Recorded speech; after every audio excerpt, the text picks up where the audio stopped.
So step number 1, decide to develop the habit right now, the habit of focusing on what's right in your world instead of what's wrong.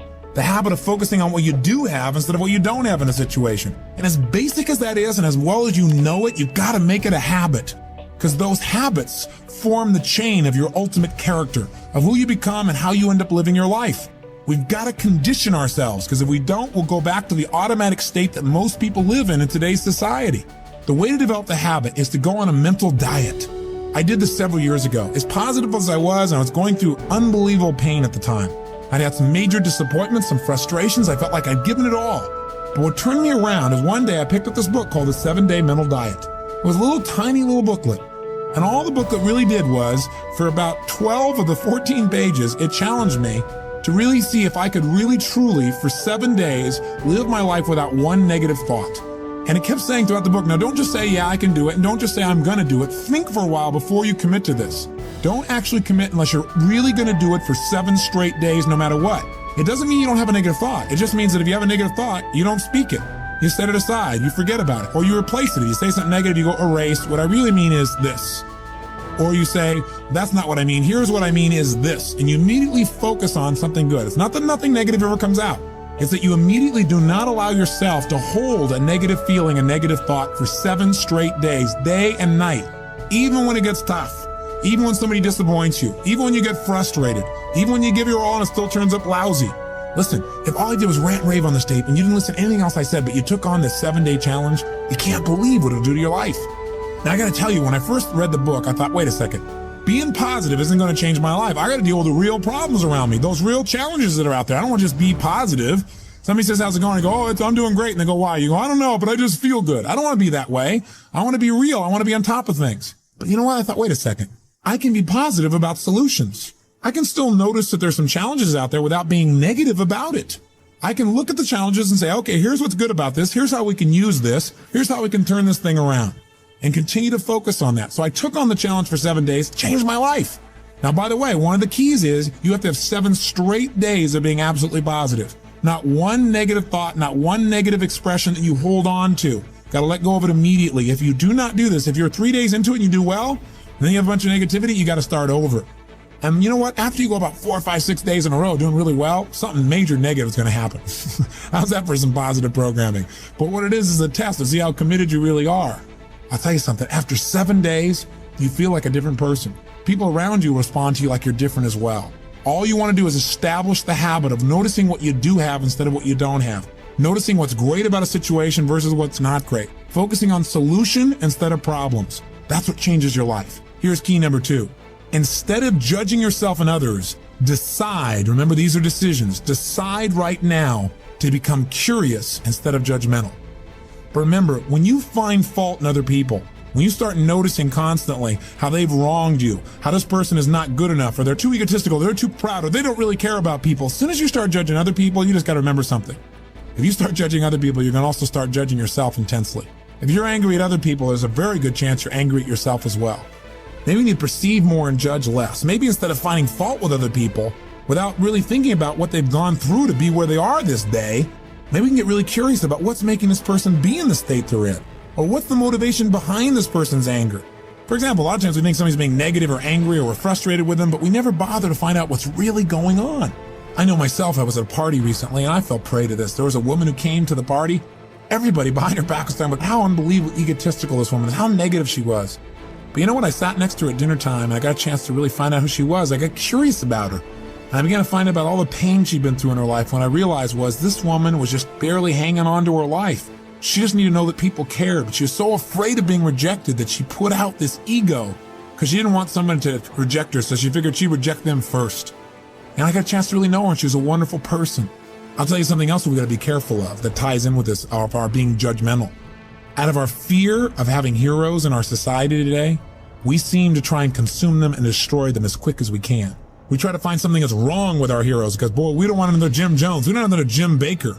Remember, we got to judge less, perceive more. We got to get curious. Instead of living in a society where we're so afraid to believe in anything or anyone that we believe in nothing at all, and we lose our power of positive thinking. We try to protect ourselves from things we maybe not even need to protect ourselves from.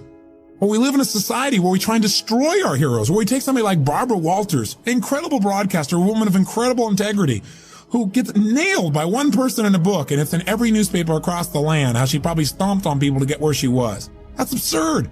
Martin Luther King, after he's passed on, somebody comes back and stomps all over his career and his reputation. Is that the society we want to live in? Any person who takes glee in watching another person's pain will experience plenty of pain themselves.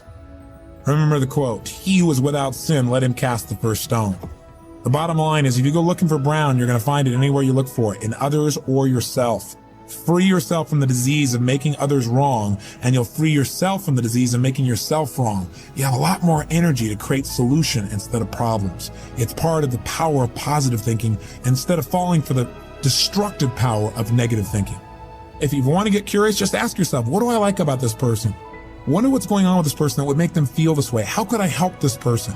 As you ask these kinds of questions, you may learn something about how human beings operate, about their motivations, maybe even some things about how to support yourself as you try to support others. Remember, get curious instead of judgmental. Here's key number 3. If you really want to develop the power of positive thinking as a habit, as a lifestyle, as a strategy for success, then decide right now to find something to appreciate from any seemingly negative person or situation, and develop the habit of giving compliments. See, if you really want to have some more positive feelings in your life, you got to keep focusing on what's right. You got to get curious. And most importantly, you got to find something to appreciate even in the tough times. Because in reality, as we've talked about so often before, the toughest times in your life sometimes provide you with the real resources to change your life. So what we've got to do is find something to appreciate. Not someday when things work out. We got to appreciate where we are right now. And this is something I talked to my daughter Jolie about today. Because she's in an experience today where I thought, well, gosh, she's not being very positive. I'm going to talk about positive thinking. She came in to see me and she's feeling really sad. She's feeling really down, feeling really frustrated. And you know what her problem is? Her problem is she tried out and won the right to be amongst 3 girls who dance in the electric light parade at Disneyland. And that was about 3 or 4 months ago. She's been going there after school every day, driving from San Diego up to Anaheim, burning herself into the ground, getting up and going to school to be a straight A student still, and trying to visit with her family and her boyfriend. And she found herself maxing out. Now think about her problem. Her problem is that she gets to be at Disneyland and fulfill a childhood fantasy.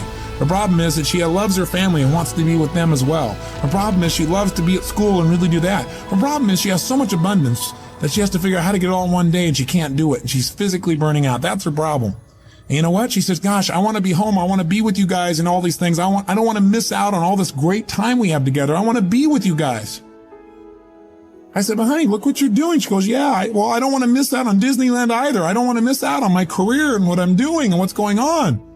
What's the problem? The problem is she's finding out what's negative in both situations. She's focusing on what she doesn't have instead of what she does have. Now, I could be negative about that and say, gosh, be more positive. But you know what? In reality, I realized being negative in this situation may not be bad. What do I mean? I don't mean being negative. I mean being intelligent. I mean being critical in your thinking.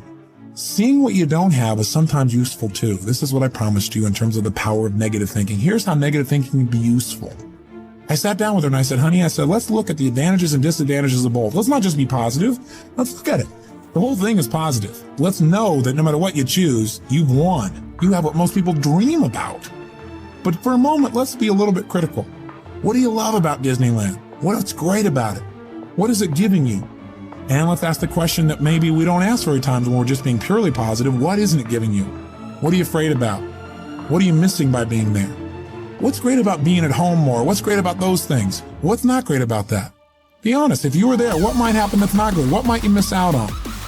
And you know what? By getting her to use both positive and negative thinking, or to be more accurate, positive thinking and some critical thinking, looking at what isn't there for the moment, what she is missing out on, and allowing that pain to motivate her, she was able to clarify what's most important in her life and what's the best way to do that. And she came up with a plan that totally empowered her. After a couple hours of conversation and fun, she looks better than she has in about 6 months because she's finally resolved what's most important. And sometimes just being positive and keeping a stiff upper lip isn't enough. Sometimes you got to stop and say, I am positive. I'm going to approach this from a positive way. I'm going to stay in a positive state. But I'm going to ask some questions some people may think of as negative, which is what isn't working. Because if you're not willing to look at what isn't working, you can get yourself in trouble. So when I say number 3 is develop the habit of noticing something you can appreciate out of the situation, even something that seems to be negative. What I mean by that is find out what's working, but also appreciate what isn't working. Appreciate it enough that maybe it creates enough pain for you to want to make a change. Hey, being purely positive all the time is not the ultimate solution. Being purely positive 98% of the time to me is the solution. Remember our steps. Number one, you're going to focus on how it really is. And that's what we did today. Jolie and I sat down and said, let's see how it really is. And let's not just be positive. Let's stop for a second. How is it really? What's good? What isn't good? What's great? What isn't great in this context? Everything is great, but comparatively, what's great? What's not in both situations? Now, how do you really want it? And she decided how she wanted it. Now, what are we going to do to make that happen? And she began to take actions that changed her life. Probably will affect the direction of her life, maybe even her career. And she feels joyous and excited because she went through the steps. That's the balance between positive and negative thinking.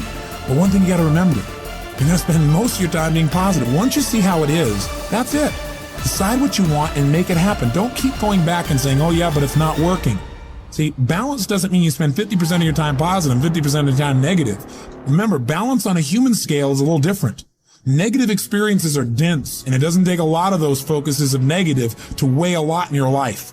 Make sure your focus is primarily positive, but at times, at special times that you designate, you're going to say, hey, what isn't working?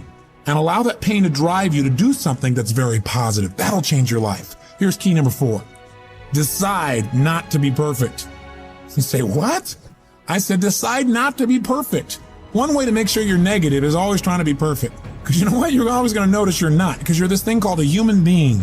When I talk to my daughter Jolie, and this girl works so hard to be perfect. Everybody seems to love her. She's a straight A student. She wants to be the very best at school. She wants to be the very best at home. She wants to be the very best at Disney. She wants to be the best at everything. And I'm trying to be the best constantly. In the past, she always noticed what wasn't perfect, and that created pain. So you can't do that. You're gonna screw up. You're gonna be negative. Things are gonna happen where you don't follow through on what you know. You're gonna make poor decisions.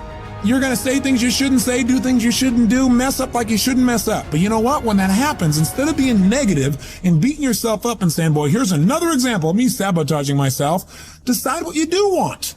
And say, you know, I'm not perfect, but I am good. And what makes me good and what makes me great and what can make me excellent is as soon as I notice I'm not on track, I correct it and I get better. Your goal each day is to get better, not to be perfect. And that's all anyone can ask of you. If every day you really try and contribute more, be more, and do more than you were slightly the day before, that's all anybody can ask. And if you know you're going to screw up and you don't make it a catastrophe, it's easier to bounce right back up. See, the only way you fail is if you quit. But if you learn something and you expand from it and you make some new decisions that enhance your life and the people you care about, then there is no failure. Don't try to be perfect, because you'll never succeed.